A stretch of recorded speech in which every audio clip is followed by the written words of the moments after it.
Faisons maintenant quelques calculs avec les puissances de 10. Quelques généralités. 10 puissance n fois 10 puissance m égale 10 puissance n plus m. On a donc additionné les puissances. Autre cas, lors d'un quotient, 10 puissance n sur 10 puissance m est égal à 10 puissance n moins m. On a donc soustrait les puissances. Dernier cas, les puissances de puissance, donc 10 puissance n à la puissance m, est égal à 10 puissance n fois m. Toutes ces règles sont juste des cas particuliers de a puissance n. Étudions un premier exemple. 10 puissance 4 fois 10 puissance 2 sur 10 puissance 9. On a donc 10 puissance 4. On a donc 10 à la puissance 4 plus 2, puisqu'on applique la règle en additionnant les puissances, sur 10 puissance 9. Donc là, on va additionner 4 plus 2, qui font 6, et on se retrouve dans la configuration d'un quotient. Il ne nous reste plus qu'à soustraire les puissances, à savoir 10 à la puissance 6 moins 9, qui fait moins 3. Étudions un autre exemple. 10 puissance 3 fois 10 puissance moins 5 à la puissance 4.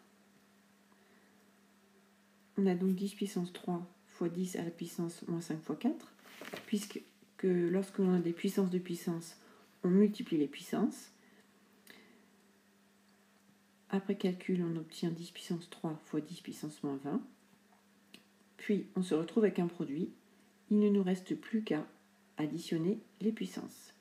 Donc 10 puissance 3 plus moins 20, en appliquant les règles de calcul sur les nombres relatifs, on obtient 10 puissance moins 17. Étudions un autre exemple. Donc avant de se lancer dans le calcul, il faut observer ce que l'on a.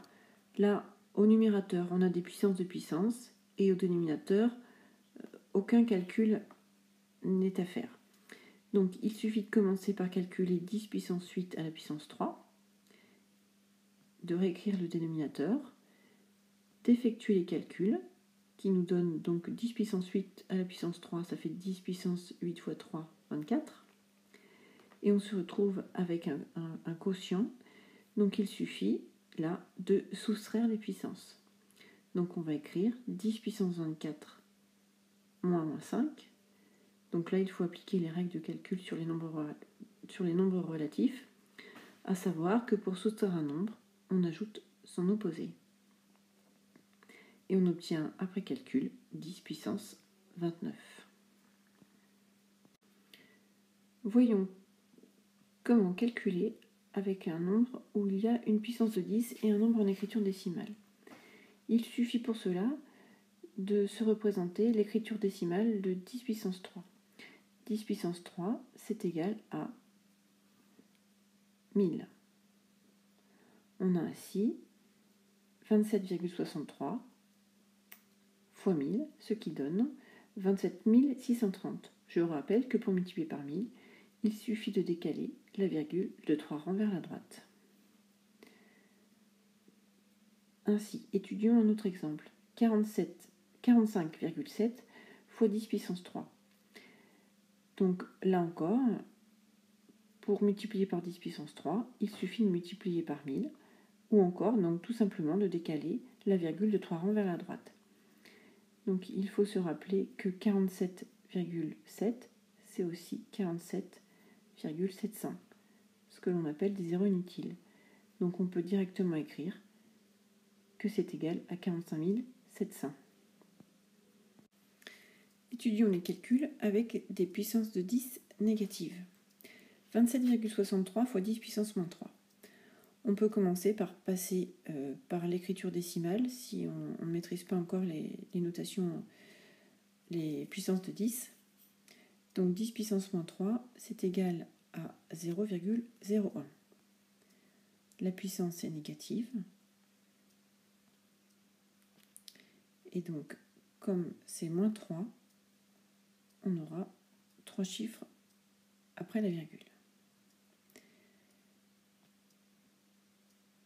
On décale donc la virgule de 3 rangs vers la gauche. On obtient donc ainsi 0,02763.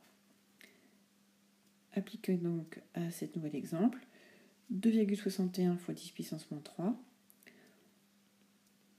On peut directement décaler la virgule de 3 rangs vers la gauche en n'oubliant pas que l'on a devant les nombres des zéros inutiles. Ainsi, on obtient en décalant la virgule de 3 rangs vers la gauche 0,00261. On peut donc généraliser que lorsque on multiplie un nombre par 10 puissance n, on décale la virgule de n rangs vers la droite, et que quand on multiplie un nombre par 10 puissance moins n, on décale la virgule de n rangs vers la gauche.